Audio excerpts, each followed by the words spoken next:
Fala galera, beleza? Sou o pastor Rafael, quero começar a compartilhar com vocês algumas devocionais.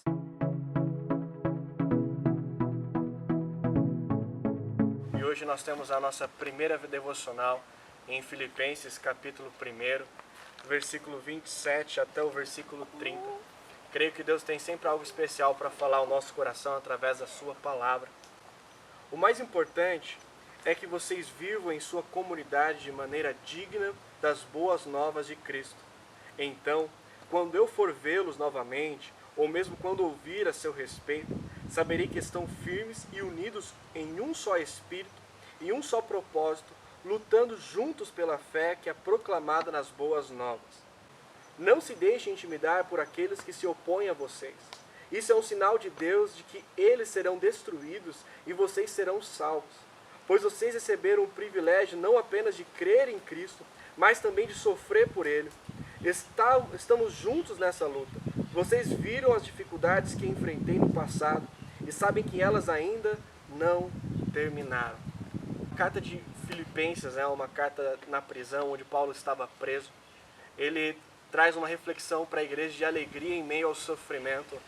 E Paulo, ele pede para a igreja se animar enquanto ele estava sofrendo preso.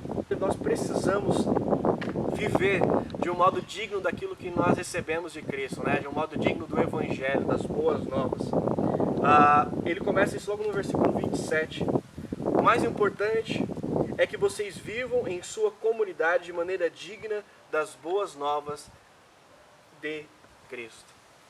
Paulo, ele estava preso e a preocupação dele não era o fato daquilo que ele estava vendo, aonde ele estava, mas que ele precisava viver de um modo que refletisse aquilo que ele cria, que estava em Cristo. E hoje nós temos tanta dificuldade com isso, de refletir aquilo que nós recebemos de Deus, da nossa salvação, do prazer que nós temos em Cristo. E qualquer coisa é motivo para a gente ficar desanimado, qualquer coisa é motivo para a gente deixar a palavra de lado, deixar a igreja, deixar a pessoa de Cristo. Paulo, ele estava comprometido com o Evangelho, estava comprometido com a palavra, não importava a circunstância. E ele deixa algumas coisas para a igreja de Filipos. Que um dia ele iria voltar a vê-los, né? Era uma preocupação dele de voltar a vê-los e da alegria de que ele tinha pela fé da igreja. E ele falou alguma coisa bem interessante, que quando ele voltasse, ele gostaria de saber que eles estavam unidos em um só espírito e com um único propósito, lutando juntos pela fé que é proclamado nas boas novas. Ele fala que aquilo que mais traria força para a igreja é que eles permanecessem unidos, no mesmo espírito e num único propósito. A nossa maior dificuldade hoje, como jovens, né, até mesmo na nossa igreja aqui, tem muita dificuldade de ter o mesmo foco que é obedecer e viver para Cristo. Nós temos essa dificuldade de andar com Ele, né? E nós procuramos nos assegurar em outras coisas que não é a verdade. Mas quando nós andamos juntos, né? Mas quando nós estamos unidos na nossa célula, no nosso PG, nos cultos, saindo junto, nós nos fortalecemos, nós conseguimos andar com o mesmo foco. Mas quando nós andamos longe um dos outros, o inimigo parece ter uma força maior, né? Eu tenho conversado com alguns jovens e eles falam que eles estão tendo dificuldade de andar no caminho, eles estão tendo dificuldade de andar no Evangelho, mas uma das maiores coisas é com quem eles têm andado, com quem eles têm tido comunhão. Eu não estou falando que você não deve ter amigos fora da igreja, mas que quando você não tem amigos dentro da igreja, quando você não tem amigos com a mesma fé, é muito mais difícil permanecer em Cristo. Por isso Paulo ele pede para a igreja permanecer firme, permanecendo com um único propósito, unidos. Nós não estamos encarcerados e nós não usamos o privilégio de proclamar o Evangelho para as pessoas que estão à nossa volta, para fazer a vontade de Deus. Nós perdemos tanto tempo com isso. Paulo está chamando a igreja para andar no propósito de lutar pela fé, lutar pelas boas novas.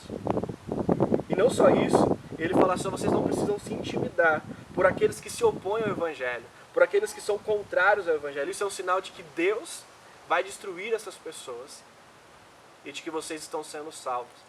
O que nós podemos tirar para isso? Sabe quando nós estamos andando certo, quando nós estamos fazendo as coisas certas, as pessoas se voltam contra nós. E isso incomoda, isso traz uma raiva no coração dessas pessoas, né? Por exemplo, quando eu estava na escola, que eu não passava uma cola, quando eu não colava, as pessoas ficavam com raiva porque eu não dava cola. Aqueles que andam na verdade, aqueles que andam no caminho certo, incomodam quem anda no caminho errado. Por isso, Paulo, ele convida a gente não se intimidar com essas coisas. Ele nos convida a permanecer firmes na palavra. Pois, versículo 29, pois vocês receberam o privilégio não apenas de crer em Cristo, mas também de sofrer por Ele. Você já parou para perceber que as pessoas hoje, quando estão sofrendo, quando estão passando por problemas, o que eles mais querem é sair da presença de Deus? Já parou para pensar que quando os problemas vêm, as pessoas elas querem se afastar de Deus, porque Deus não está comigo. Paulo olha e fala, vocês têm o privilégio de sofrer pelo Evangelho, vocês têm o privilégio de sofrer. Paulo estava preso, Paulo foi apedrejado, foi chicoteado, sofreu tanto por causa do Evangelho. E nós, por qualquer problema, qualquer dificuldade, nós já ficamos tristes e não nos atemos àquilo que Deus quer trabalhar no nosso coração. Tiago, no capítulo 1, fala que nós devemos nos alegrar quando passarmos por provações, porque é o momento onde Deus está tratando o nosso coração. Deus usa o sofrimento para trabalhar no nosso coração, para trabalhar na nossa vida. E ele continua no versículo 30. Estamos juntos nessa luta. Vocês viram as dificuldades que enfrentei no passado e sabem que elas ainda não terminaram. Todos os seus problemas, todas as dificuldades que nós enfrentamos hoje aqui nessa terra, nós já passamos por muitos e nós ainda vamos enfrentar muitos outros problemas. Mas o que nós precisamos ter em mente é que nós precisamos andar de modo digno daquilo que Deus nos chamou, para aquilo que Deus nos chamou, das boas novas de Cristo. Que nós precisamos andar em unidade com os irmãos, porque quando nós estamos juntos, nós nos fortalecemos, nós nos ajudamos e assim podemos caminhar firmes na palavra e vivemos de acordo com a vontade de Deus. Por isso, se você não está em um PG, se você não está num pequeno grupo, se você não está vindo nos cultos, você está perdendo o privilégio de andar junto conosco e nos fortalecemos juntos, de andarmos juntos. E eu queria muito que você levasse essa palavra no seu coração hoje e deixasse que Deus trabalhasse na sua vida e que você não olhasse para os problemas, para as dificuldades, mas mantesse seus olhos em Cristo, de poder falar que Cristo está com você apesar de todo o sofrimento, apesar de toda a dificuldade. Que Deus possa te abençoar, em nome de Jesus.